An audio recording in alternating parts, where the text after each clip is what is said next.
و من میترسم که آقا مثلا فردا رقیبم این 500 تا بیشتر خاک برسه. واقعا تو میتونی یه اپیزود ضبط کنی مانوئل با عنوان کرایسیس کامیونیکیشن. بحران نیست و نمیدونم فلان و 20 سال. خب روابط چیه این وسط؟ سوال خیلی جالبه، روابطونی چیه؟ به من بگو که روابطونی چی نیست. من چیکار کنم؟ من عذرخواهی میکنم باهات ترافیک، نه دست من نیست. میکنه که بتونه با بالاترین قیمت ممکن ته اون ایونت بفروشه. پیار باریکلا. خب پیاره اینجا دقیقاً کلید واژه‌اش اعتماده.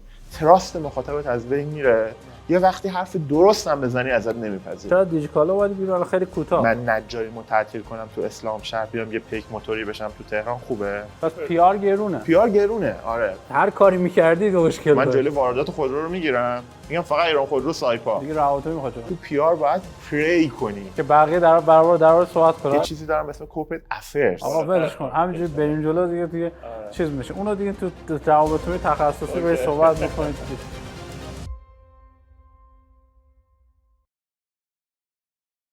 سلام، من مانوئل هستم و اینجا چالش تایم.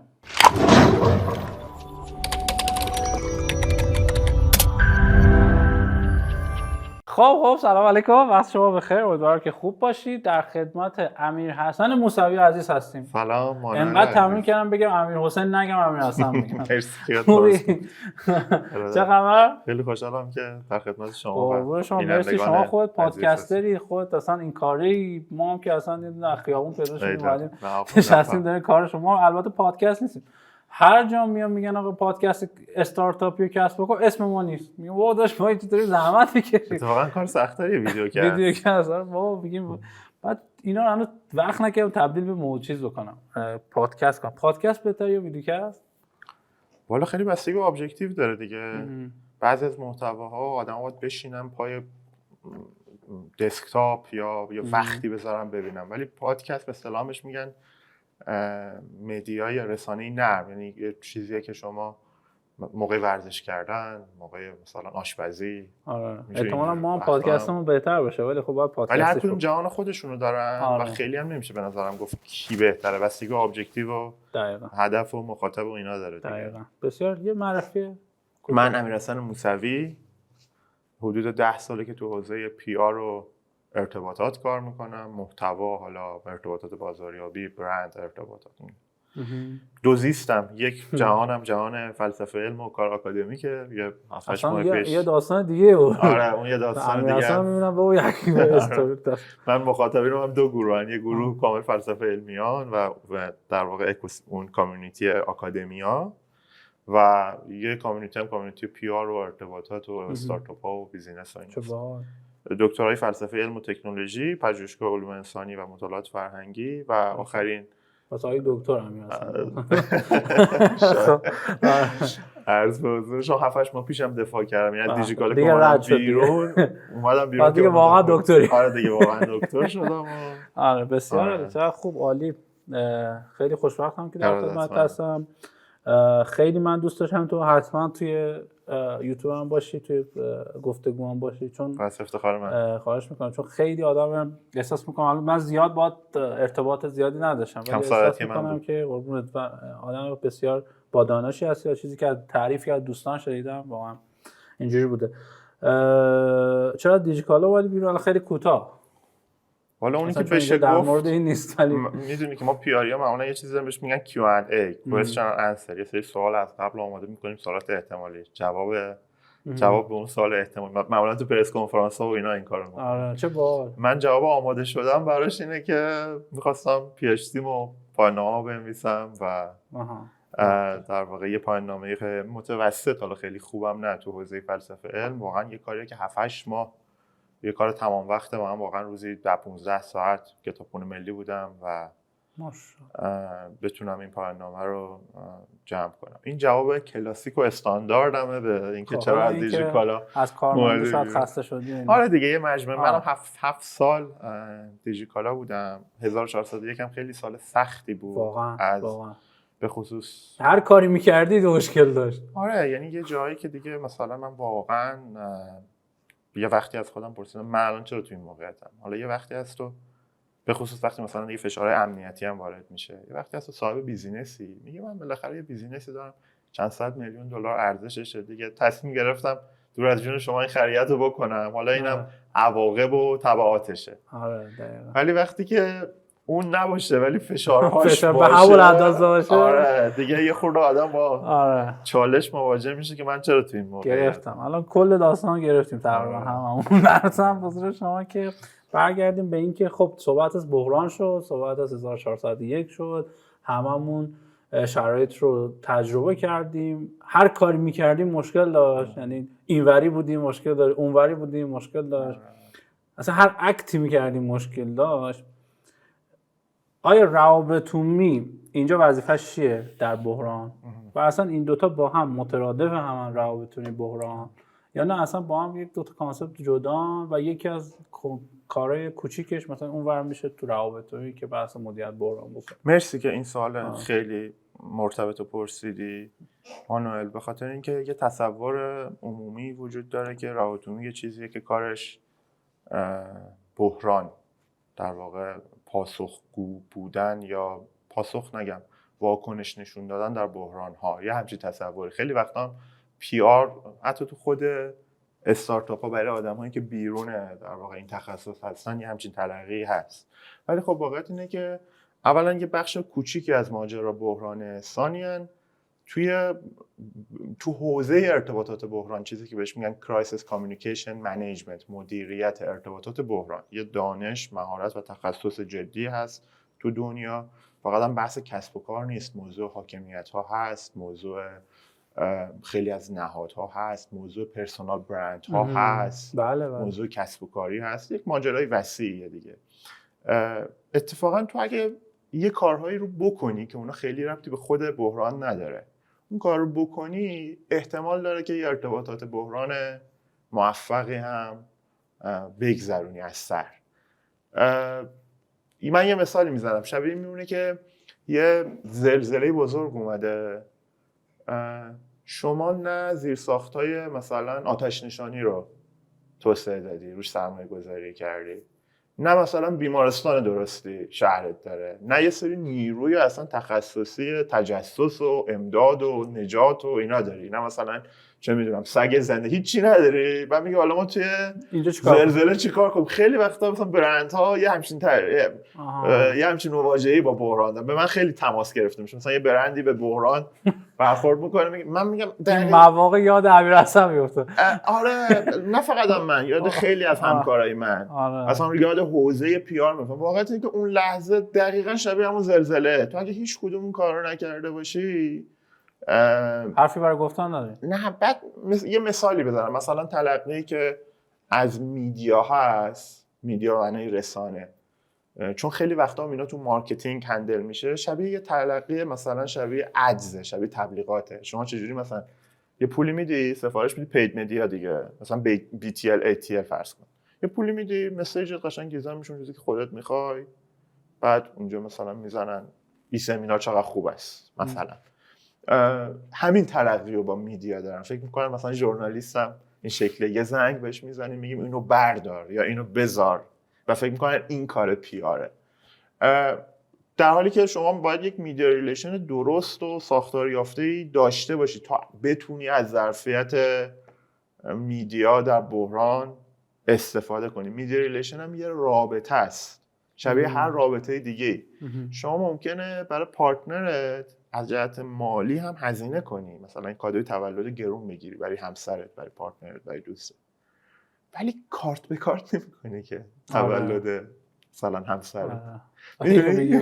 یه چیزای دیگه هم هست که حالا ممکنه که یه بخشش تو رابطه هزینه هم باشه.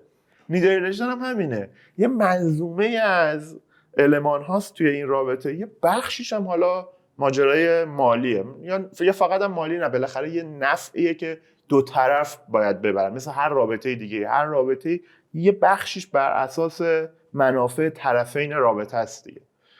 حالا من میدیا ریلیشنشو گفتم، یا مثلا فرض کنید که شما زیرساخت سوشال لیسنینگ، شنیدن اجتماعی، تحلیل شبکه‌های اجتماعی، رصد و پایش شبکه‌های اجتماعی نداری، حالا یه بحرانی شده، اصلا یه گایدلاینی برای پاسخگویی، خیلی موضوعات هست. اگه اون کار رو کرده باشی که اون کارا اتفاقا بخشای مهمه. اگه برند خوشنامی باشی، قبلا اینوست کرده باشی مثلا تو حوزه مسئولیت اجتماعی، مردم تو رو به عنوان یه برند معتبر بشناسن، یک اینوست رو تصویر برندت کرده باشی به عنوان یه برند محبوب و محترم، حالا اگه یه انگی هم به چسبید مردم سخت‌تر باور میکنن، یا اگه توی پاسخی دادی مردم همدلی بهتری باهات دارن تا یه برندی که یه تصویری ساختی که فقط ترانزکشنال ریلیشن داری. آره این خوبه. البته حالا در مورد این کوتاه نظر بدم که در سال 1401 ثابت کرد که این چیزا هم نی، اینا نی.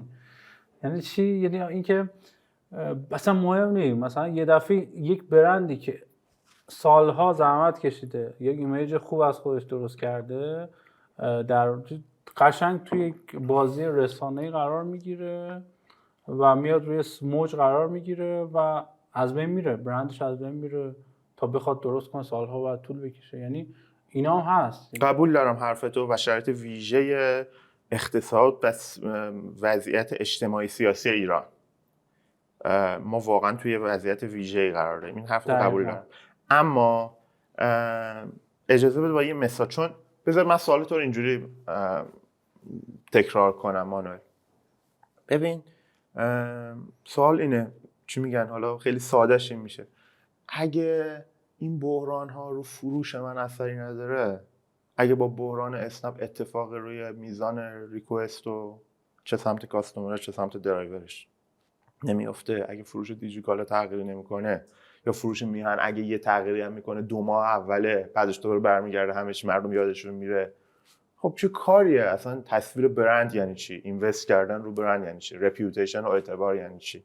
من یه جوابی این سوال ولیدیه ها. آره بالاخره بیزینس تعارف که نداریم، مهمترین هدف هر بیزینس کسب سوده. به قول آقای میلتون فریدمن اولین مسئولیت هر بیزینس کسب سود برای ذی‌نفعان و سهامدارانش، بنگاه اقتصادیه. دقیقاً. خب اگه این به اون ربطی نداره چرا باید روی موضوع برند، حالا من به طور کلی برند میگم، پی آر هم یه بخشیش، اینوست کرد؟ ببین من اولا سوال درستیه، خیلی پاسخ قطعی و یکتا هم نداره. من جواب خودم با فهم الانم چیه به این سوال؟ ببین میگم ما یه طیف داریم، حالا اسم هم بگیم دیگه، کوروش کمپانیته؟ بله. یه سر طیف کوروش کمپانیه، یه سر طیف زیمنس و سامسونگن. یعنی چی؟ ببین یه وقتی هست شما ابجکتیو بیزینس تو این میذاری که من میخوام اصلا بیزنس مدلم پانزیه، کلاهبرداری به روش پانزی. تکلیفش روشنه. آره من میخوام یه سری موبایل، یه سری آیفون وارد کنم، اینا خودم 50 میلیون تومان خریدم، به یه 40-50 نفر واقعا 20 میلیون میفروشم، بعد از 10,000 نفر از 100,000 نفر بهشون پیش فروش میکنم، بعد تارگت چیه؟ من 6 ماه دیگه $1 میلیون $2 میلیون بذارم تو جیبم برم از ایران. این یه بیزنس مدله با یه ابجکتیوی. میدونی چی میگم؟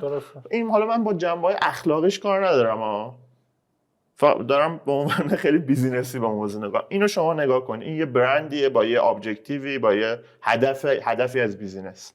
بیایم این سر طیف. از خانم آنگلا مرکل صدراعظم آلمان تو آخرین مصاحبهش با اشپیگل پرسیدن که شما که 10-12-15 سال صدراعظم آلمان بودی، آلمان به نظرت یعنی چی؟ گفت آلمان یعنی زیمنس. یه وقتی هم هست تو میخوای بیزینس کنی، میخوای کسب سود کنی، ولی میخوای یه برند به بزرگی زیمنس بسازی، برند ملی میخوای بسازی، میخوای مردم کشورت بهت افتخار کنن، میخوای رویای کار کردن بچه‌هات باشی، میخوای آدم‌ها اون رو یه بخشی از میراث ملی خودشون بدونن. وقتی میگی آلمان یعنی زیمنس. وقتی از بچهای کره جنوبی، بچهای دبیرستانیش میپرسن که رویات اینه که 15 سال دیگه کجا باشه، 80% بچه‌ها میگن رویای ما اینه که سامسونگ کار کنیم. اینم یه ابجکتیوه. حالا بیزینس‌ها و برندها توی نقاط مختلف این طیف میتونن قرار بگیرن. من حرفم اینه که هر چقدر به این سر طیف بخوای نزدیکتر باشی، حالا به هر دلیل، یه وقتی اصلا ولیوهات این شکلیه، ارزشات اینجوریه، یه وقتی اینو خیلی چیز باحالی میدونی، من با دلیلش کاری ندارم، به هر دلیلی بخوای به این سمت، یه وقتی کشورت برات مهمه، علاوه بر منافع کسب و کار. میدونی این حرفو الان اینقدر آدم‌های چی بگم اسمش، این حرفا رو مبتذل کردیم، ما واقعا کلمات رو مبتذل کردیم. دقیقاً. اگه یه وقتی باشه که تو بگی که ببین من درست منافع بیزینسم برام مهمه ها، ولی میخوام منافع بیزینسم رو گره بزنم به منافع ملی کشورم، میخوام گره بزنم به منافع ایران، میخوام همینجور که من میرم جلو یه تکنولوژی رو تو ایران ببرم جلو، یه اینوستی کنم رو سرمایه انسانی، یه اینوستی کنم رو تخصص، میخوام تالنت میدونی اگه خب هدفت اینا باشه دیگه این نیست که فقط به سیلز مهمه ها. من اصلا این نمیگم که فروختن مهم نیست، سیلز مثل غذاست برای بیزینس، ولی ترم یک نیازهای مازلوه. ما هممون به غذا و آب و سرپناه نیاز داریم، درسته؟ اون مستشو میذارم سیلز. ولی یه آدم‌هایی به یه نقطه‌ای میرسن که دیگه لازمه برن، که دیگه دوست دارن برن تئاتر، دوست دارن برن کنسرت، دوست دارن کتاب بخونن، دوست دارن ادبیات بخونن. اونجاها رو من اسمشو میذارم، اگه بخوام با بیزینس مقایسه کنم، اونجاها رو من میذارم اینوستمنت روی برند و استوری تیلینگ و پی آر و این موضوعات. ببخشید خیلی طولانی شد پاسخم. نه عالی، مرسی. خب الان که تو اینقدر در مورد روابط عمومی صحبت کردی، یعنی بحران نیست و نمیدونم فلان و 20 ساله، خب روابط چیه این وسط؟ سوال خیلی جالبه. روابط عمومی چیه؟ اولا جوابهای زیادی براش وجود داره. از اون چیزا هم هست که هی داره ریوایز میشه، یعنی خود انجمن روابط عمومی آمریکا پی آر سا که جای مهمیه توی کامیونیتی‌های پی آر تو دنیا، مثلا تعریفش رو 2021 دوباره ریوایز کرد. مهمترین کارکرد روابط عمومی ایجاد فهم مشترک بر اساس منافع مشترک ذی‌نفعان یک کسب و کاره. من تعریف کسب و کاریشو دارم میگم. از چه طریق؟ از طریق کامیونیکیشن، از طریق چنل های ارتباطی. ببینید ذی‌نفعان مختلف، نه بعضی به خصوص تو روابط عمومی دولتی، باز از این تلقی مالکشی، وقتی روابط عمومی ما به این تقلیل پیدا میکنه، فهممون اینه که من فقط وکیل مدافع سازمان و نهادمم. روابط عمومی رو تو تکست بوک ها الان می‌نویسن وجدان اخلاقی سازمان، یعنی جایی که وامیسته یه وقتی یقه سازمانش رو میگیره، میگه الان حق با مشتریه. جاییه که میگه الان ما باید بگیم من اشتباه کردم. جاییه که باید یه وقتی بگه عذرخواهی کنه. یه وقتی هم وکیل مدافع سازمانه ها. ببین وکیل مدافع ذی‌نفعان، استیک هولدرها. حالا یک استیک هولدر مدیریت یا وکیل مدافع، مدیریت ذی‌نفعان یا وکیل مدافع. اون چیزی که شما میگید بهش استیک هولدر اینگیجمنت منیجمنت میگن، باز یه ترند جدیدیه که مدیریت اینگیجمنت ذی‌نفعان هم هست. ولی من دارم اینو در مقابل اون تلقی سنتی از پی آر که اونو فقط وکیل مدافع سازمان میدونه. یه بلنگوه هی باید بره از سازمانش دفاع کنه. یه جاهایی باید این کارو کرد، این خودش هم این که کجا باید این کارو کرد، کجا باید رفت سمت مشتری، کجا باید عذرخواهی کرد، کجا باید وایستاد و گفتش که آقا این یه حمله رسانه‌ایه، این یه تخریبه، باید شهامت اینم داشت.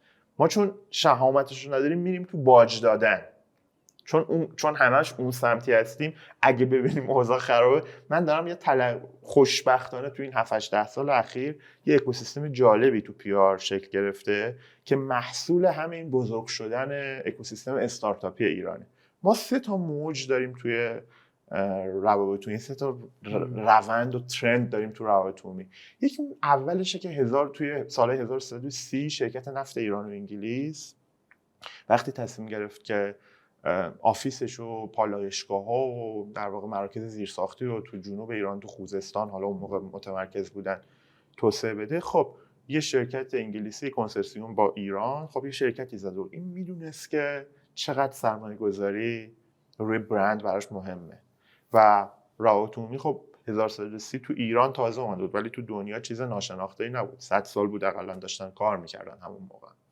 و یه آدمایی مثل حمید نطقی، ممکنه نطقی و آدم‌های غیر روابط عمومی نشناسن ولی نجف دریابندری رو همه میشناسن، محمد علی موحد رو همه میشناسن.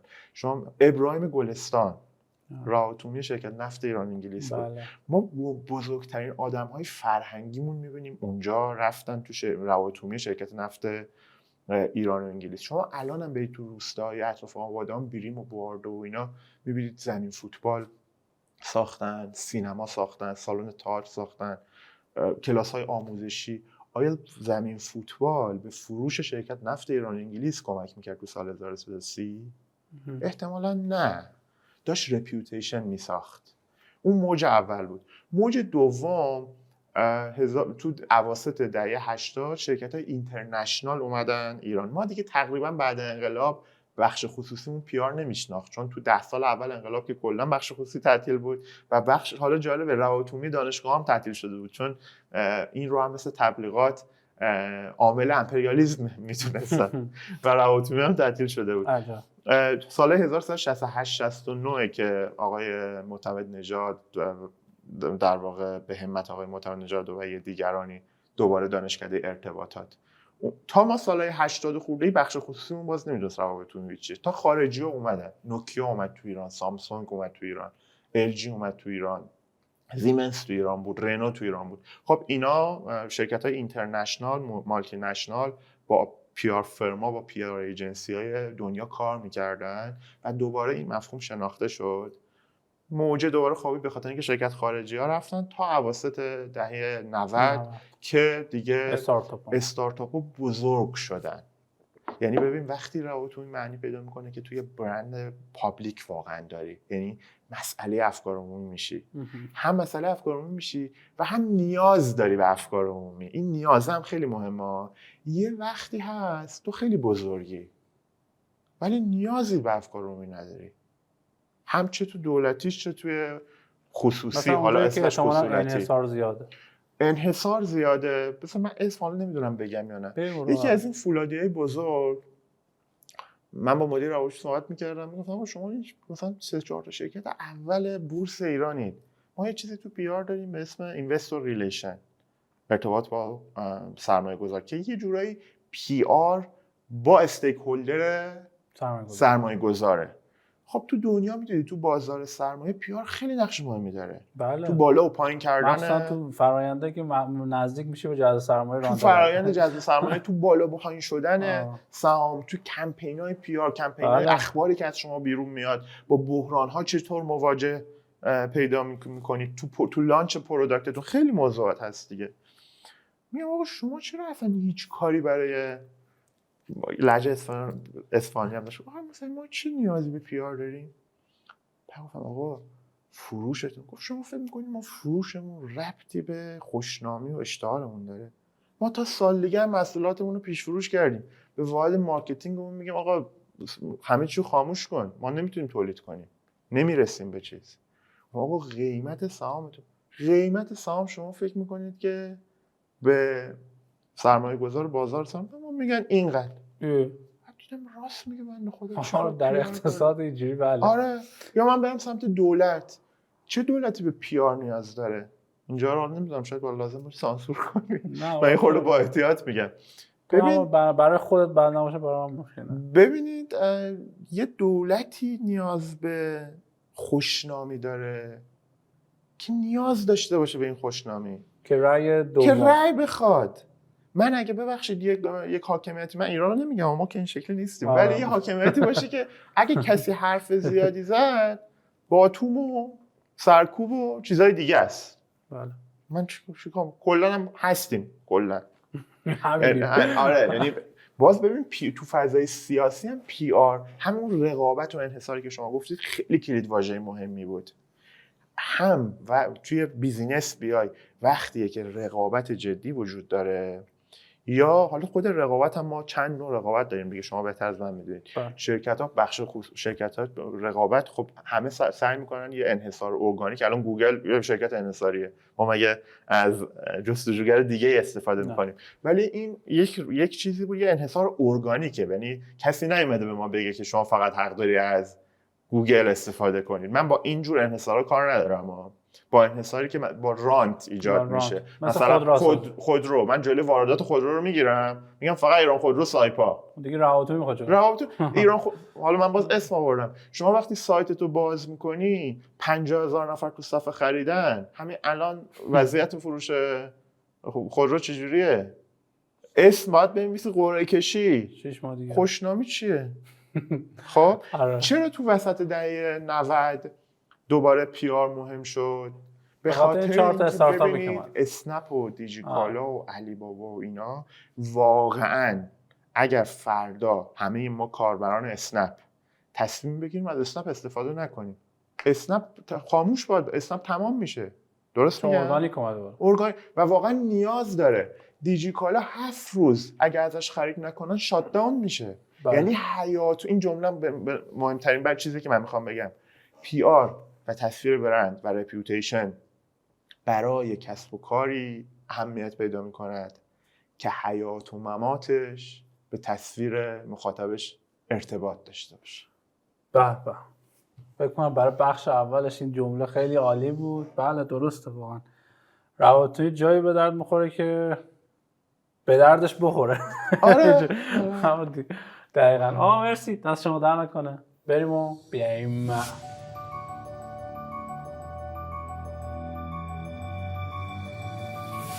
خب امیدوارم بخش اول به دردتون خورده باشه. مثلا امیر حسن اینقدر خوب صحبت میکنه که مثلا نمیشه اینتراپتش کرد، یه جای قطعش کرد. نه خواهش میکنم. نکات خیلی خوبی که اشاره کردیم و نهایتا گفتی روابط عمومی چیه و به من بگو که روابط عمومی چی نیست. الان که اینقدر بچه خوبی هستی، رپورتاج نیست. باریکلا. رپورتاج اصلا بحث سئو. آره کانتنت مارکتینگ. یه بیزینسی نیاز داره رپورتاج، ولی خب پید مدیا، مدیای اصلی من احتمال مخاطبینتون میدونن ما 4 مدل مدیا داریم: پید مدیا، ارند مدیا، اوند مدیا، شیرد مدیا.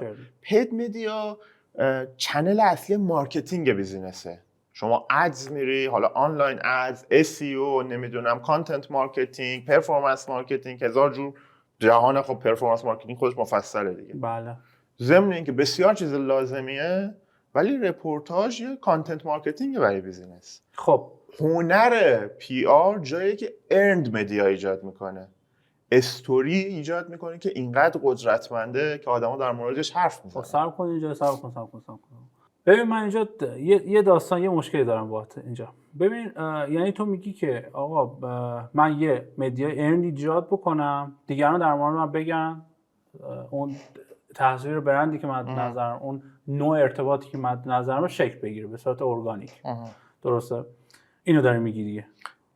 عرض کردم که ارند مدیا چنل اصلی PR نه پید مدیا. خب حالا اینجا پید مدیا یعنی شما مثلا برای یک ایونتی که تو باید، نه یک ایونت منظورم مثلا یه رویدادی برگزار کنه فلان، مثلا این میخواد یک شرکتی میخواد سود سهامش رو توی بازه‌ای زیاد بکنه، یا میخواد مثلا بره برای مرحله بعدی جذب سرمایه‌اش یه جلسات مجامع بهش میگن دیگه، AGM مثلا. نه مثلا یه جایش، نه مثلا اینجوری منظور این نبود.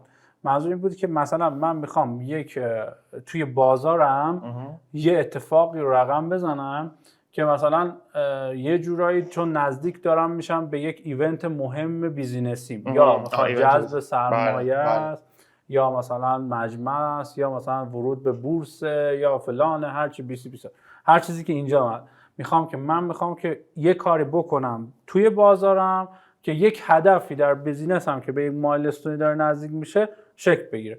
اونجا احتمالاً یه چیزی هم خیلی فوریه، مثلا یه جورایی انگار مثلا ما به این نشستیم آقا 1 سال دیگه میخوایم بیزینس رو بفروشیم، خب و پس باید اگزیت بکنیم، بفروشیم مثلا به هر طریق. اینجا کی باید یه بستری رو ایجاد بکنه که بگه اوکی اینا خیلی خفنن، برای سهامشون بالاست، ارزششون بالاست، داره خیلی چیز میکنه که بتونه با بالاترین قیمت ممکن ته اون ایونت بفروشه. PR باریکلا. خب PR اینجا پید چنل نباید بگیره رپورتاج بره؟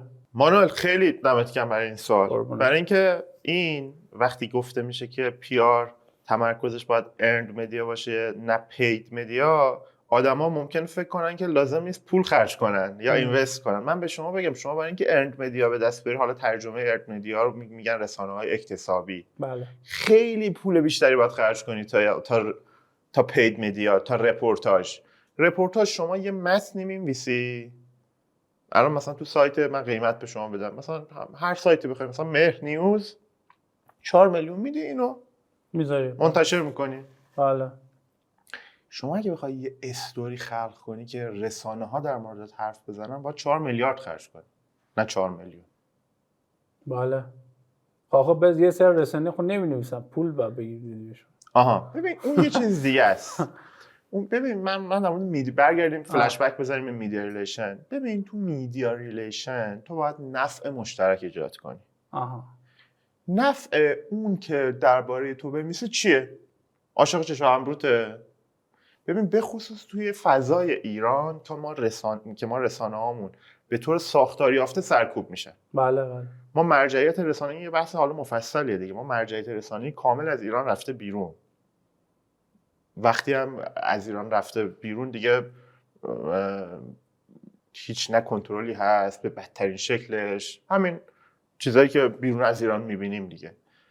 چرا؟ به خاطر اینکه رسانه رو ما ساختار یافته سرکوب کردیم. ساخت سیاسیمون ساختار یافته رسانه رو سرکوب کرده، چه از جهت معیشتی و مالی و این، چه از جهت امنیت و یعنی امنیت جانی و تو هرم یک نیازهای مازلو رو تفلکا ندارن الان. خب حالا تو این وضعیتی که به طور ساختار یافته رسانه داره سرکوب میشه و من امروز روز خبرنگاری که ما داریم حرف میزنیم، من یه پیام یه استوری از یکی از دوستانم دیدم، حالا ممکنه چون خودش دوست نداشته باشه اسمشو نمیارم، نوشته بود که تو استوری اینستاگرامش من این روزو به ضمن اینکه به دوستای خبرنگارم تبریک میگم، ولی امیدوارم که بالاخره ما یه شغل آبرومندی که بتونیم یه بخور نمیری داشته باشیم. چقدر دردناکه. حالا توی این فضا کسب و کار، بخش خصوصی برای اینکه خودش قدرتمند شه باید رسانه قدرتمند وجود داشته باشه و باید رو رسانه اینوست کنه، ولی نه شکل رپورتاژی. ما وقتی میگیم که پید مدیا نیست، ما این تجربه رو تو دیجیکالا داشتیم. ما یه پروژه اینوستیگیتیو ژورنالیسم تعریف کردیم با یکی از روزنامه‌ها، رسانه‌های مهم کشور، یکی از مهمترین رسانه‌های اقتصادی کشور. تعریف پروژه این بود که مارکت پلیس ها، پلتفرم‌های مارکت پلیس آیا دارن کسب و کارهای کوچیک رو ایمپاور میکنن یا تخریب میکنن؟ یه سواله، جوابش هم از قبل معلوم نیست. کار اقتصادی میخواد، تاثیرات اجتماعیش باید سنجیده بشه. حالا کسب و کارهای مختلف هم متنوع، مثلا اینکه منم خوبش رو بگم هم بدش. مثلا فرض کنید یه کسب و کار کوچیکی داره، یه خانومی داره توی جنوب بوشهر جاجیم میبافه، تو مارکت پلیسی خودش امروز مثلا مستقیم خودش رو دیجیکالا میاد میفروشه، مثلا خوبش. بعدش آیا مثلا من نجاریمو تعطیل کنم تو اسلام شهر بیام یه پیک موتوری بشم تو تهران، خوبه؟ نه نمیدونیم. یعنی هر جفتش هست. غایتا خوب نیست، ولی خب به هر حال از نظر اقتصادی شاید میخوام بگم سوال سختیه که یه نیاز واقعا به پژوهش، این یه رپورتاج نیست، یه تیمی که توش اقتصاددان هست، توش جامعه شناس هست، توش محقق هست، توش روزنامه‌نگار تحقیق هست. یه پروژه چند صد میلیون تومانی سال 98 تعریف شد و به اون رسانه تزریق شد برای اینکه روی موضوع کار کنه. این داری تو خرج میکنی، ولی رپورتاج نیست، چنل پید مدیا نیست، یه کار ارزشمندی داره شکل میگیره. شما برای اینکه یه ویدیو جالب بسازی که آدمو ببینن خیلی کار سخت‌تریه تا تو چنل پید مدیا رپورتاج. خب جمع‌بندی کنیم. پس وقتی ما میگیم که کار پیار ارند مدیاست، معنیش این نیست که کار پیار مجانیه. شما یه ایونت ممکنه برگزار کنی 100 برابر یه رپورتاج هزینه کنی. شما ممکنه که مثلا سامسونگ از این کارا میکرد. یه حاله بذارید یه مثال از آمازون براتون بزنم. آقای جی کارنی هد کورپرات افرز آمازون بود سالها، اخیراً جدا شده از آمازون. پیش از آمازون پرس سکرتری اوباما بود تو کاخ سفید. حالا اونم کریر پس جالبی داره. یه مصاحبه‌ای داره درباره استراتژی میدیا ریلیشن آمازون. اینا سالی حدود 100 میلیون دلار یه جایزه‌ای دارن یه فاندی دارن برای تک میدیاها. یه سری کرایتریا هست که باید رسانه‌ها اگه اونا رو پاس کنن میتونن اپلای کنن برای این فاند. مثلا رسانه‌ای که متعهد باشه به اینکه صدای طرفین ماجرا رو بازتاب بده، رسانه‌ای که روی اینوستیگیتیو ژورنالیسمش سرمایه‌گذاری میکنه، رسانه‌ای که میگه من اینا بهشون فاند میدم سالانه. چرا؟ به خاطر اینکه میگه که آقا رسانه پایه چهارم اقتصاد لیبرال دموکراسیه و برای اینکه امثال آمازون وجود داشته باشن ما باید رسانه قدرتمند داشته باشیم. ببین این داره پول میده به رسانه، تو با رپورتاج هم میتونی پول بدی به رسانه. شبیه اون مثالی که در مورد پارتنر زدم دوباره تو ذهنت بیا، شما میتونی کارت به کارت کنی برای پارتنرت تولد تو، یا میتونی توی ضمن اینکه خوب خرج میکنی یه کار معنادار بکنی. ارتباط بین صحبتاش ایجاد کرد. میدونی اینجا خوبه، تازه فهمیدیم اون چی بود. آره معنیش پول خرج نکردن نیست، معنیش هنرمندانه و درست خرج کردنه که بعضی وقتا کار گرونتری هم هست از کارهای دم دستی.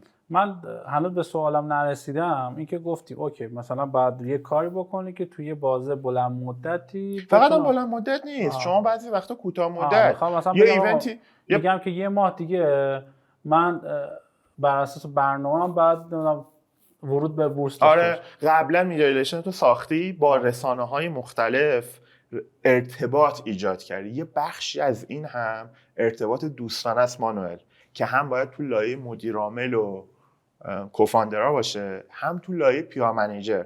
پیار منیجر یکی از مهمترین اسستایی که یکی از مهمترین سرمایه‌ای که با خودش وارد یه رسانه وارد یه بیزینس میکنه، اون سرمایه رابطه‌هایی که با رسانه‌ها، با دوستانی که چندین سال شاید چند 10 سال ایجاد کرده ارتباطات. اون احساس نمیکنه که تو که همش تو باز لنگ منی، باز به من زنگ زدی، یا اولین باری که مدیر عامل داره با رسانه تماس میگیره میشه بیاد این خبر ما رو کار کنیم. اینجوری نیست. تو یه میدیا ریلیشنی ساختی قبلش، حالا میدیا ریلیشنی که ساختی یه پرس کنفرانسی داری، اون حس این که تو هر وقت بهش نیاز، مثل رابطه باز ما برگردیم به دوستی، یه دوستی نیست دیگه هر دفعه کار داری بهش زنگ میزنی، یه بارم تو به کار اون اومدی، یه بارم تو به درد اون خوردی، یه همچین ریلیشنی ساختی، حالا 50 تا رسانه رو دعوت میکنی، پرس کنفرانس داری، هدیه خوب میدی. من موافقشم، ازش هم دفاع میکنم، چون بعضیا یه مکتبی داریم تو پیار که خریدنی نیستن. نه این اسم خرید نیست. خب من میگم یه هدیه خوب میدی، شبیه یه مهمونی. بعضی وقتا یه سفر خوب میبری، بعضی وقتا همونجور که تو برای دوستات هزینه میکنی، همونجور که ممکنه برای افرادی که دوستشون داری، افرادی که باشون تو رابطه ای هزینه کنی. پیار گرونه. پیار گرونه. آره چنلش پید نیست، هیچ کدوم اینا شبیه ادز نیست. فرقش با ادز چیه؟ ادز شما پیامتو میدی، اونم اونجا میزنه، هر چقدر پول بیشتری بدی بزرگتر. ماجرا به این سادگی ها نیست. یه ضرب المثلی هست میگن شما توی ادورتایزمنت پی میکنی، تو پیار باید پری کنی، باید دعا کنی، باید آرزو کنی که بقیه در برابر صحبت کنن. آره نه که بقیه که دعا کنی که رابطه خوب ساخته بشه. که یه بریف درست، که چون یه چیزی تحت کنترل نیست. برای همینم اعتبار بیشتری داره تا تبلیغات. فارسیشو بگم، خوشتر آن باشد که سر دلبران گفته آید در حدیث دیگران. پیار کارش اینه، یه کاری کنه که سر دلبران گفته آید در حدیث دیگران. آقای امیرخان شما اینقدر سر داری، یعنی به نسبت به دیگران چیز داری. الان شما تشریف بردی از ایزدیکالا بیرون، خب یعنی بزرگترین اسست روابط میشه از دست داد. آخه من که فقط یه نفر نیستم، اونجا یه تیمی بود. شما ما یه تیم کورپرات کامیونیکیشن 18 نفر بود. شما دارید میگید ارتباطات رو مدیر عامل، مدیر برند، نمیدونم به قول معروف کوفاندر یا مدیر روابط داره ایجاد میکنه. خب الان شما این ارتباطات رو با خودتون بردید. نه یه 7 سال هزینه کردن رو شما که این ارتباطات ایجاد بشه. خب ببین این که اولا خب در مورد خروج هر آدم کلیدی هست، یعنی شما ممکنه یه CHRO داشته باشی که بره این اتفاق باید بیفته، یه CFO داشته، این که یه چیز عمومیه. ولی بالاخره این خیلی ربطی به نظرم به PR یا مثلا مالی یا تک نداره. تو گفتی PR باید یه ارتباطات ایجاد کنه. آره. الان ایجاد شده و اصلا این نیست. خب یه کس دیگه الان هست که این ارتباط رو داره. خب اونجا که رو هوا نیست که اونجا الان مدیر پی‌آرش آقای مهدی امیرپوره که قبل از دیجیکالا مدیر پی‌آر دیوار بود. خب اونم این ارتباط رو داره. حالا اینا فقط میدیا ریلیشن، دوباره پی‌آر رو محدود نکنیم به میدیا ریلیشن ها. این فانکشن های پی‌آر هم یه دور با هم ببینیم بد نیست. میدیا ریلیشن، ایونت، سوشال میدیا، برند، CSR، کانتنت، بحث سوشال لیسنینگ. بعد تازه میریم سراغ ریلیشن ها. یه سری چیزا اصلا تو ایران شما مثلا یه چیزی مثل گاورمنت ریلیشن، حاکمیت برای همه بیزنس های بزرگ دنیا، تو همه دنیا میتونه باتلنک باشه. اصلا یه ذینفع مهمه. آره بله ذینفع که هست. این حاکمیتی که رگولاتوری رو داره تنظیم میکنه، این حاکمیتی که یه قوانینی میتونه وضع بکنه که تو بیزینس آسونتری، بیزینس پرمنفعتری داشته باشی، یا یه قانونی وضع کنه که 100% محیط کسب و کارتو به هم بزنه. خیلی اثرگذاره رو تو. هم اون رو تو اثرگذاره، هم تو روی اون. مثلا فرض کنید که حاکمیت آمریکا اصلا این خبر نیست که مثلا بگه که خب گوگل و آمازون و فیسبوک و اینا که بخش خصوصی هم ما کار نه، اینا هفته یه بار می‌بینید تو جلسه استماع کنگره جف بیزوس و مارک زاکربرگ هم اونا به اینا کار دارن. خب این منیج کردن این رابطه تو کورپوریت کامیونیکیشن بهش میگن گاورمنت ریلیشن. یه چیز دیگه ای داریم اسم ایمپلوی ریلیشن، ارتباط با همکار. یه سازمانی که 10,000 نفره، خود این 10,000 نفر همکار یه ذینفع خیلی مهمه که بحث اینترنال وارد بشه روی روابط عمومی. فرقش با کورپوریت کامیونیکیشن اینجاست.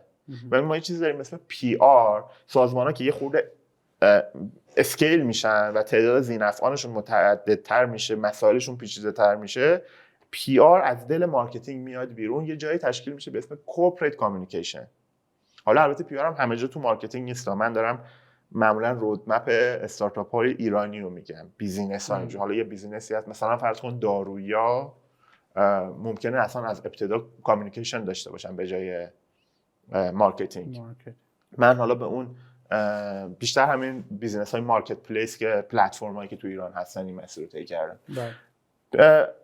PR پابلیک ریلیشنه، یعنی شما یه مخاطب پابلیک رو هدف قرار بدی و در واقع اونر اون موضوع هستی. ولی دیگه بیزینس به یه جایی رسید که بگی خب من پابلیک برام مهمه، گاورمنت هم و ضمناً هم اون برای من مهمه، هم من برای اون، سهامدار مهمه، ایمپلوی مهمه، میدیا مهمه. تو مسئله‌ای برای میدیا اصلا ارتباطات رو باید ایجاد بکنه. وظیفه مدیریت این ارتباطات بین ذینفعان و ایجاد اون همدلی و نمیدونم فلان و بیسار، اون موقع دیگه میشه کوپریت کن. فهمیدید که فرق آیا تو پی آره این وقتی که دیگه تعداد ذینفعانش زیاد میشه دیگه اسمش میشه کوپریت کامیونیکیشن یا ارتباطات سازمانی، ارتباطات اینجا شرکتی. مثلا بعضن این دوتا رو با هم میبینن. یعنی تو پی آر تو کوپریت کامز دیگه زحمت کشیدی تا اینجا اومدی باقی رو انجام بده. وقتی به اونجا برسه دیگه وقتشه که یه سازمان دیگه تیم پی آرش تبدیل بشه به کورپوریت کامیونیکیشن. یه خورده میره جلوتر که بحثای لیگال و یا بحثای گلوبال هم میاد توش، مثلا جایی مثل گوگل و آمازون و علی بابای چین و اینا دیگه یه چیزی دارن به اسم کورپوریت افیرز که بازی استپ بالاتر از کامیونیکیشن. بریم جلو دیگه چیز میشه. اونو دیگه تو روابط تخصصی صحبت بکنید دیگه چیزه. ما بذار به سیستم خودمون برسیم. دو سه تا سوال چالشی بکنم و بریم جمع‌بندی داشته باشیم چون فکر کنم یه ساعت دیگه داریم تمام میشه.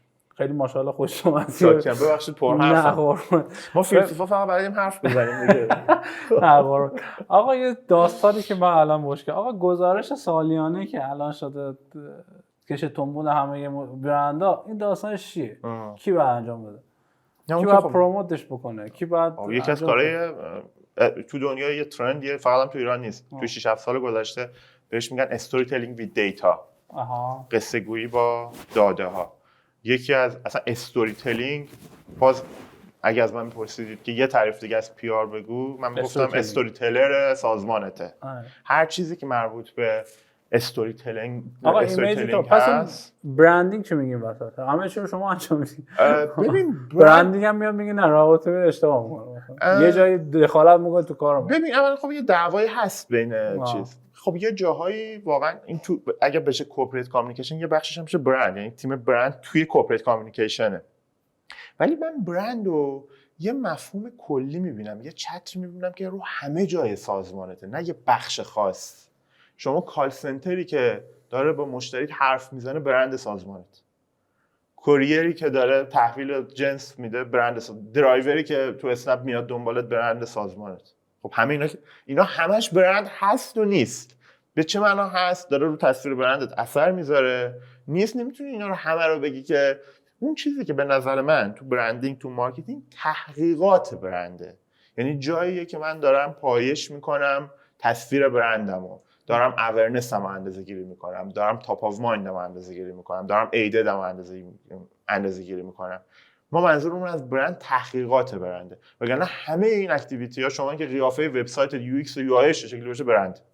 همه اینا برند. بسیار متوجه. خب گزارش سالانه پس رواتومیه؟ حتما. و الان هم همینطور هست. یعنی پی آرها توی سازمان‌ها دارن انجام میدن. من خودم که الان در خدمت شما هستم با 4 تا تیم پی آر داریم گزارش سال در میاریم توی همین اکوسیستم. چه خوب. آره. خوبه این؟ کلا جواب میده؟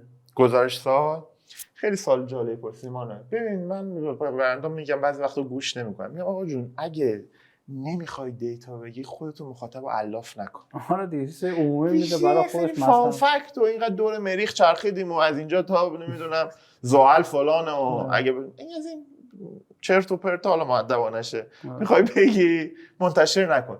اگر واقعا به یه شفافیتی باور داری و کانفیدنس اینو اعتماد به نفس اینو داری که داده معنادار شیر کنی، گزارش سال خیلی ابزار قدرتمندیه. چند تا کارکرد داره. یک، تو اگه ادعا کن بستگی به ولیو اون فلسفی آف برندت هم داره، اون ارزش هایی که ادعا میکنی.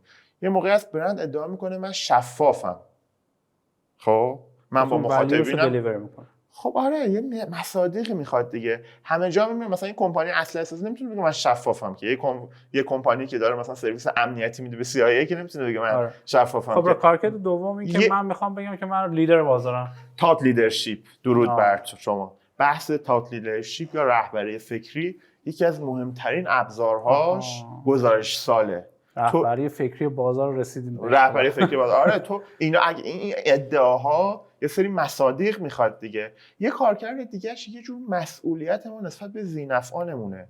ما واقعا مسئول انتشار داده ایم. هر چقدر داده ها در فضای شفافتری، همون بحث دسترسی آزاد اطلاعات، خب بیزینس ها ما وقتی این چیزا رو میگیم سریع یاد دولت ها میافتیم. آقا حاکمیت دسترسی آزاد به اطلاعات. نه، دسترسی آزاد به اطلاعات حتما وظیفه حاکمیت هست، وظیفه بیزینس هم هست. هم ایناست که ما یه جامعه دموکراتیک تر، یه جامعه عادلانه تر تو دسترسی، یعنی یه بحثای مسئولیت اجتماعی هم داره. بحث بعدیش هم شیر کردن با اتفاقا اکوسیستمه، یعنی یه نالجیه که داره شیر میشه و نالج تنها چیزیه که شیر کردنش باعث افزایشش میشه. حالا من تو این گزارش سالانه از اون جملات هشتش داریم. آره گزارش سالانه ما الان یه مثل تیغ دولبه میمونه. ببین مثلا من بگم با اون با 70% من به نظرم تولید نکنم بهتر. یه خورده الان مد شده انگار دیگه، مثلا یه چیزی که چون همه دارن انجام میدن ما مثلا 1400 منتشر کردیم دیگه نکردیم. ولی واقعا ما وقتی سال 98 تو دیجیکالا شروع کردیم جزو اولینا بودیم و من الان اینو با افتخار میگم که این رو ما مدش کردیم و مد خوبیه، به شرط اینکه داده معنادار شیر بشه و بدونی که هدفت ازش چیه، ابجکتیوت چیه. دقیقاً و نکته‌ای که داره اینه که ببین من الان مثلا توی سمینار یه دونه الان تاپ بنر رفتیم و یه پست یه سری بوجا پست رفتیم آقا ما شدیم 1.5 میلیونی. این 1.5 میلیون یوزر یعنی که ما از جمعیت ما از 36 کشور جهان بیشتره. خب ببین این اولین باری که من می‌خواستم یه دیتا 1.5 میلیونی یعنی 1.5 میلیون یوزر کاربر ثبت نامی داریم. رجیستر یوزر داریم که رد شدیم از 1.5 میلیون. الان داستان چیه؟ الان داستان میخوام در مورد همین صحبت کنم. آقا من مدیرم اومدم از تو کمک میخوام. الان بعضی مواقع در همین گزارش‌ها و دیتا داده الان فلان من دوست دارم شفاف باشم، ولی نمیدونم این 1.5 میلیون من الان خوبه، کم، زیاده، چقدره. یعنی دیتایی که من دارم میدم آیا برای من برند ضد به برند میشه یا برند میشه؟ این بنچمارکه. خب وقتی بنچمارک وجود نداشته باشه دیتایی وجود نداره. من توی بیزنس شما نمیدونم ولی ما نداره. سخت میشه. ولی وقتی ما خودمون می‌خواستیم گزارش سال بدیم، اولین کاری که کردیم دیدیم که آمازون چه شکلی میگه، علی بابا پس چه اگه شکلی بنچمارک میگه. داری گزارش سال منطقیه، چون اونجا شاید مثلا من اگه و میومدم شما اگه پابلیک باشید که میدونید که باید بذارید تو کدال اصلا چیزه الزام قانونی دارید. اون که هیچ. ما در مورد شرکت‌های صحبت می‌کنیم که آی پی او نکردن. دقیقاً. مثلا من نمیدونستم آقا بزنم آقا 500 تا رویداد همزمان در روز داریم، مثلا این خوبه یا کمه یا زیاده، و من میترسم که آقا مثلا فردا رقیبم این 500 تا بیشتر خاک برسرش. ببین به نظرم یه خورده چیز داری اینجوری نیست. ببین یه خورده تقلیل ماجراست. آخه تو هدفت این نیست که مثلا بگی که من 1 میلیون، حالا اگه اون گفت 1,700,000 وای اون برد برنده شد، یعنی خیلی ما داریم یه خورده کوچیک داریم میکنیم داستان. نه، هدفش شیر کردن داده است، هدفش شفافیت، هدفش چیزه. جامعه ما قبول میکنه اینو. چون ما نهاد، یعنی اینا مرغ تخم مرغی هن. چون ما نهاد معتبر و معتمدی که اصلا بیزینسش، کارش، مأموریتش این باشه که داده شفاف تولید کنه و بر اساس داده ارزیابی کنه، خیلی کم داریم. چند تا اصلا مکنزی تو ایران شکل گرفته، چند تا جی پی مورگان تو ایران شکل گرفته. بذار من یه سوال دیگه بپرسم. مثلا ما میگیم فلان وزیر بده، یا فلان وزیر آقای آذری جمعی خوب است یا بد است، با دیتا چه متریکایی وجود داره که من بگم وزیر ارتباطات مثلا دولت 12م خوب عمل کرد، متوسط عمل کرد؟ خب نداریم، تمام شد. هیچی. ولی 0 و 1 هم نیستا. حالا چون نداریم پس کی باید درستش کنه؟ بخش خصوصی. کسب و کارهای توانمندی که باید هم خودشون توانمند بشن، هم جامعهشون رو توانمند کنن. نهادهای توانمندی که باید بسازیم. متوجه شدم. و یه بخشش به نظرم همین شیر کردن داده است. حالا به عنوان آخرین سوال همین خیلی سریع گذشت، یعنی اصلا من نتونستم یه سری سوال ببخشید من پرحرفی کردم. نه خواهش میکنم، خیلی خوب بود. یه سری سوال من ازت بپرسم، یه سوال آخرم ازت بپرسم، این که بر اساس استیج سازمان کوچیک، متوسط، بزرگ کار کردی. احتمالاً تو الان هم که فریلنسر هستی 4 تا استارتاپ هم اومدن سمت کوچیکا مثلا فلان، یا متوسطا یا بزرگا، یعنی سایزهای مختلف دارن میان پیش. برای هر کدوم از دید روابط عمومی تیم باید ستاپ کنه، مشاور باید بگیره، چی کار بکنه تو هر مرحله؟ تو هم بگو که چه تجویزی برای هر مرحله داری. تیم کوچیک منظور 10 نفر است، مثلا تیم از تعداد نمیگم، مثلا ترنوور زیر 500 میلیون داره، یکی مثلا ترنوور زیر 10 میلیارد داره و یکی 100 میلیارد داره. متوجه شدم. ماهیانه. ببین خب خیلی بستگی به صنعت داره. همون استارتاپ خودم در مورد تکنولوژیک دیگه، تک بیس. ببین یه وقتی از شما صنعتت خیلی رپیوتیشن بیسه، مثلا فیدیبوی، میدونی خیلی مثلا کتابیات تو صنعت سلامتی اعتماد میخوای، تو صنعت مثلا فرض کن مالی هستی، طلای آب شده داری خرید و فروش میکنی، پلتفرمی مثلا، اون چیزایی که خیلی هر چقدر تو به رپیوتیشن چیز بنیادی تری برات باشه نسبت به سیلز، نزدیکتر میشه به پی آر، بین مارکتینگ و پی آر. یه وقتی هم اصلا بیزینس سیلز، یعنی موتور مارکت سیلزه، یه سوپری داری باید ازت بخرن دیگه، حالا رپیوتیشن، حالا یا این شیره، یا میدونی، نمیگم نمیخواد، دارم یه طیف میگم. ولی ببین من یه چیزی رو تفکیک کنم تو سال، من به استارتاپ کوچیکا میگم ما تیم میگم شما تیم پی آر نمیخواید. بله. چرا نمیخواید؟ همونطور که شما مثلا وقتی 5 نفرید مگه مدیر منابع انسانی میخواید؟ خب مدیر منابع انسانی کی میاد؟ خیلی شغلا اینجوریه. مثلا شما وقتی 50 نفرید مدیر ایمپلویر برندینگ میخواید؟ نه. مدیر، شما سهامدار ندارید، مثلا اینوستور ریلیشن میخواید؟ خودتونید 4 تا کوفاندرید، میدونی خیلی از، یا مثلا لیگالتون یه جای خود مدیر عامل وظیفه. میخوام همینو بگم. این به این معنی وقتی که کوچیکی این نقشا لازمه، ولی در خود مدیر عامل باید برش داره.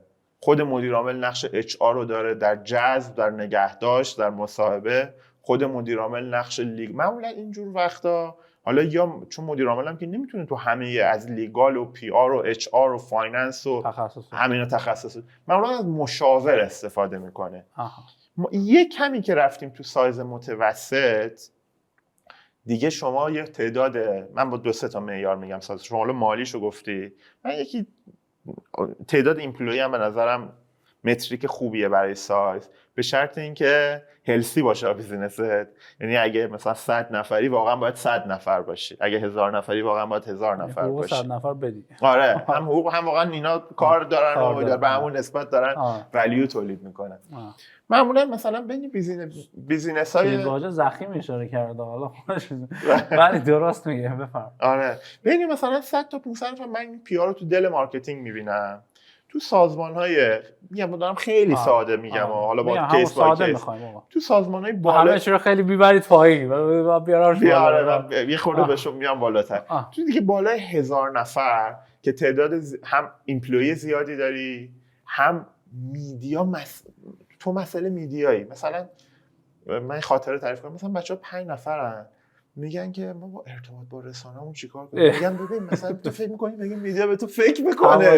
آره مثلا با ارتباط رو تمرکز کن رو فروش یه سهم از بازاری بگیر. اینا من مثلا سازمان 15 نفر اومده پیشم میگه من گاورمنت ریلیشن. آقا اصلا من کسی به تو رابطه کنه، تو کسی به تو فکر نمی‌کنه. تو الان یه جای دیگه ای، تو باید الان سهم از بازار بگیری. مثلا منو با اینا کجا میبری؟ آره منو با اینا کجا میبری؟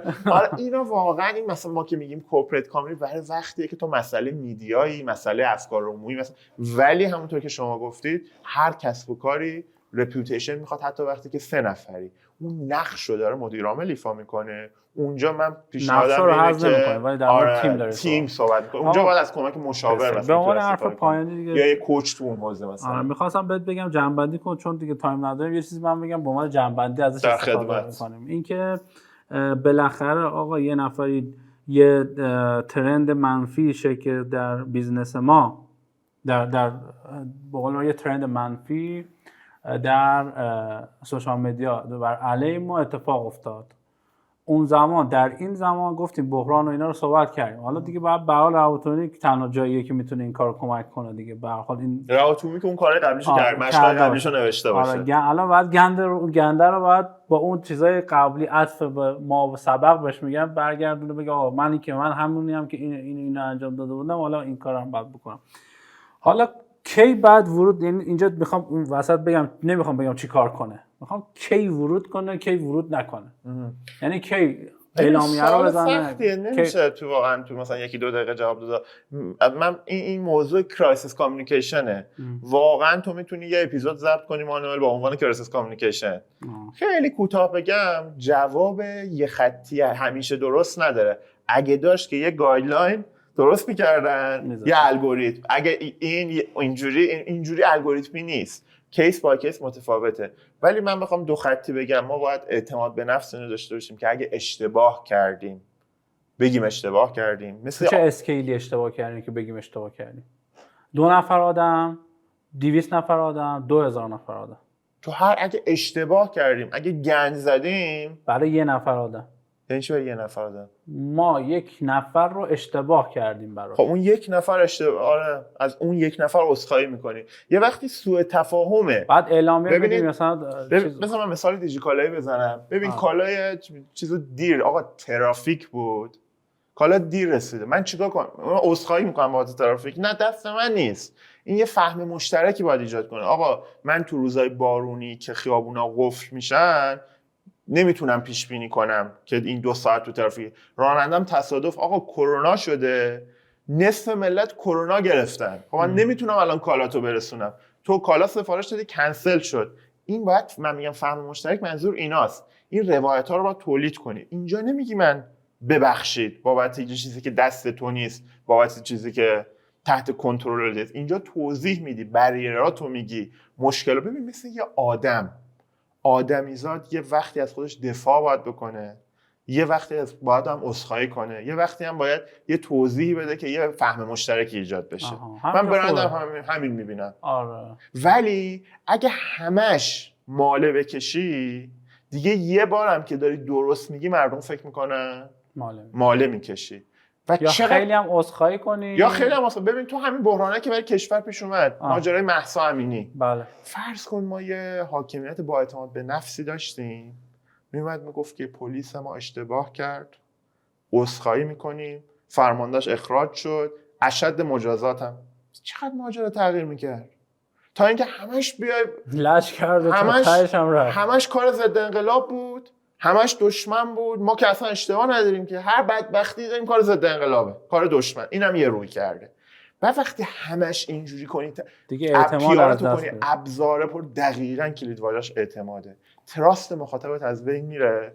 یه وقتی حرف درست هم بزنی ازت نمیپذیره. درست. مرسی. ارادت. مرسی. اگه شما میخواید که در مورد ارتباطات بحران، کرایسیس کامیونیکیشن منیجمنت یک اپیزود ضبط بکنیم، زیر بنویسید. اگه تعداد زیاد بود ضبط میکنم، چون اینجور محتوا زیاد شاید به درد مثلا حالا تو سطح مدیران سازمان نخوره، شاید بخوره. اگه دوست داشتید بنویسید. من خودم دوست دارم در موردش اپیزود ضبط کنم. مرسی امیر. مرسی مامان. دمت گرم. خیلی لطف کردی. باعث افتخارم بود. قربون شما. مرسی، باعث افتخارم. قدم رنجه کردی به یوتیوب ما، کانال ما. دم شما گرم. مرسی که تا الان پیش ما بودید. خداحافظ. خدا نگهدار. بذار من سوال، من اینجا که نگاه میکنم جسارت نمیکنیم، ما فقط سوالا رو نگاه میکنیم. دم شما گرم. آره.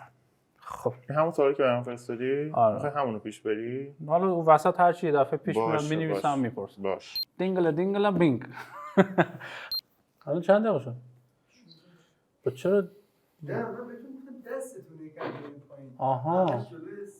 من گفتم زیاد سوال نکنیم، هر چی حساب کتاب تو مغزم می‌کردم این چطور. آخه این قرار شد تا 25 شد خبر. 25 دقیقه نیم ساعت شد خبر به من بده. من گفتم نشد این چجوری شد مثلا. من هر چی حساب کتاب می‌کنم. خب امیدوارم که بخش اول به درتون خورده باشه. امیرحسین یه جای اشکال نداره. من از بچگی عادت دارم. من میگفتم امیرحسین. اینجا سوالا اینجا چیز کن. بریم. اون اشتباه گفتم اصلا. فکر کنم با اون اشتباه گرفتی. آره با اون اشتباه. یه ضرب مثلی هست میگن شما توی ادورتایزمنت دوباره بود. قربون شما مرسی این قربون شما مرسی که تشریف آوردی. قبول. قربون شما مرسی که تشریف آوردی. خداحافظ. دم شما گرم. آقا مخلص. ارادت مادر. خیلی حال داد. دمت گرم. من خود عکس بگیرم.